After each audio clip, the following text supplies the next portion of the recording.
पूर्व मंत्री असीम गोयल ने जन सुनवाई कार्यक्रम के तहत अम्बाला शहर स्थित अपने निवास पर अम्बाला शहर विधानसभा क्षेत्र से आई जनता की समस्याओं को सुना और उनका मौके पर ही निपटान किया। असीम गोयल के निवास पर सैकड़ों लोग अपनी समस्याएं लेकर पहुंचे, जिनकी सुनवाई करते हुए उन्होंने तुरंत संबंधित अधिकारियों को फोन कर आमजन को राहत प्रदान की। इस मौके पर मीडिया से बात करते हुए गोयल ने कहा कि सरकार के प्रति लोगों का विश्वास काफी बड़ा है। ऐसे में सीएम ने सभी जनप्रतिनिधियों को जन सुनवाई के निर्देश दिए हैं ताकि जनता को अधिक से अधिक राहत मिल सके। उसी के तहत जन सुनवाई कर लोगों के कार्य करवाए गए हैं। उन्होंने बताया कि लोग अलग अलग विभागों से संबंधित कार्य लेकर आए थे, जिन्हें करने के लिए अधिकारियों को निर्देश दिए गए हैं।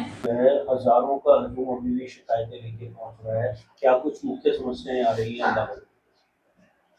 देखिए, लोगों में जिस प्रकार से नायब जी की अब सरकार और भारतीय जनता पार्टी की तीसरी बार लगातार सरकार बनी, सरकार के प्रति एक विश्वास बढ़ा है और पहली बार दूर दूर के अंचल में खुद जा के सरकार ने जो जनता दरबार लगाए, लोगों की समस्याएं सुनी। माननीय मुख्यमंत्री जी जब भी रोड से सफ़र करते हैं, उनका काफिला अपनी मंजिल तक पहुंचते पहुंचते 5 से 10 जगह रुकता ही रुकता है। ग्रामीणों के बीच बैठ के समस्याएं सुननी, और उसी नाते उन्होंने हम सब लोगों को भी निर्देश कर रखे हैं कि जनप्रतिनिधि कितने भी हैं, किसी भी स्तर के ऊपर, सभी को, या जो जनप्रतिनिधि के नाते जो चुनाव लड़े हैं, भारतीय जनता पार्टी के कार्यकर्ता हैं, उन सभी को अपने यहाँ पर समस्याओं को सुनना, उनका निराकरण करना, ये पहला हमारा दायित्व है।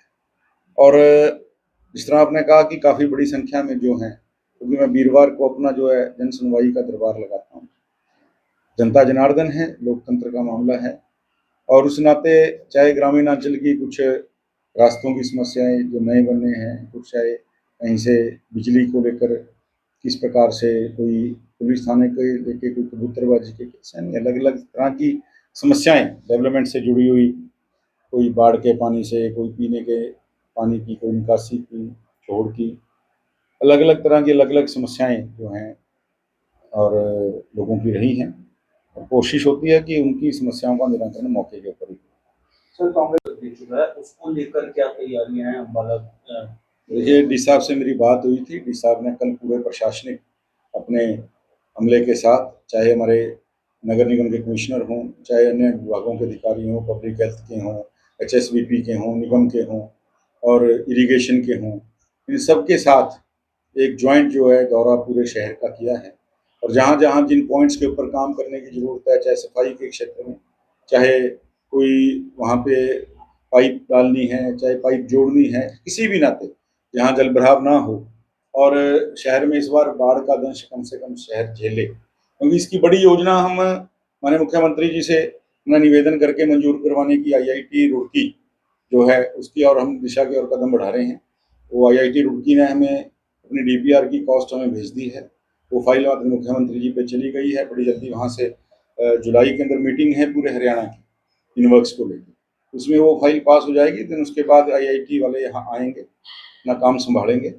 मुझे उम्मीद है IIT रुड़की के काम करने के बाद बाढ़ से कम अम्बाड़ा शहर 2-3 सालों के अंदर इतनी दुरुस्ती में आ जाएगा, अम्बाड़ा शहर में बाढ़ नाम की समस्या नहीं। देखिए, मैंने जैसे कहा है कि जो पेपर की तैयारी करता है, पेपर लिखता भी वही है। ठीक है, अब लोगों का उनका कहना है कि जी आप चुनाव हार चुके, लेकिन सरकार हमारी है। ये सब वो काम हैं जो मैंने अपने मंत्रिमंडल के काल में रहते हुए पास करवाए।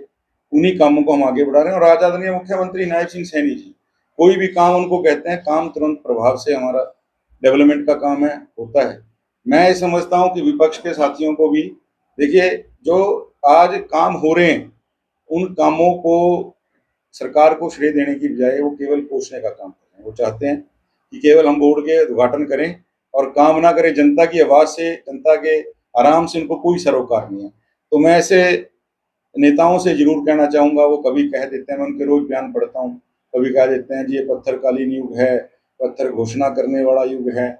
तो मैं उनसे कहना चाहता हूँ कि आप जरा जनता के कामों में रोड़ा टिकाने का काम ना करें, विकास के कामों में रोड़ा टिकाने का काम ना करें, क्योंकि मैं समझ सकता हूँ कि आपको तकलीफ होती होगी, लेकिन जनता को राहत मिल रही है तो आपकी तकलीफ जनता की राहत से बहुत छोटी है। जनता की राहत मेरे लिए प्रायोरिटी है। जनता को आगे रखना, जनता के काम करवाना मेरे लिए बड़ी चीज़ है, और वो हम करते हैं। देखिए, नाच ना जाने आंगन टेढ़ा, ये हुड्डा साहब के समय, कांग्रेस के समय ये वही हरियाणा है जब भाई भतीजावाद, जब क्षेत्रवाद, जब परिवारवाद। और हुड्डा साहब ने तो एक नया शब्द गढ़ दिया था, कृपावाद। जब इन सब के नाते ही सरकारें चलती थी, इन सब के नाते ही नौकरियां दी जाती थी, इन सब के नाते ही टेंडर मिलते थे। किसानी बिल्ली खंबा नोचे आज सरकार में नहीं है, कुछ तो कह के अपनी दुकानदारी को, राजनीति को हवा देना है। कांग्रेस का लॉ जो कांग्रेस का दिया है हरियाणा में घुस चुका है। आज कांग्रेस की लड़ाई हरियाणा के चौकों के ऊपर चर्चा का विषय बनी हुई है। इनके सेंटर के ऑब्जर्वर आए, वो हाथ जोड़ गए, राहुल गांधी जी को कह गए कि जी हम पूरे देश में कहीं भी संगठन बना लेंगे, लेकिन हरियाणा से ज़्यादा गुटबाजी, हरियाणा से ज़्यादा गुटबाजी जो है कांग्रेस में हमने कहीं नहीं देखी। यानी जूतों के अंदर दाल बन रही है कांग्रेस में, हरियाणा में। तो वो लोग तो कम से कम इन बातों को ना कहें जिन्होंने भ्रष्टाचार की सारी सीमाएं लांघी, जिन्होंने कृपावाद के नाते नौकरियां बांटी, कृपावाद के नाते टेंडर बंटे, नजराना, जबराना, शुक्राना, ये तीन चीजें कांग्रेस की सरकार में पूरी फली फूली। तो वो कम से कम जंगल राज की बात है।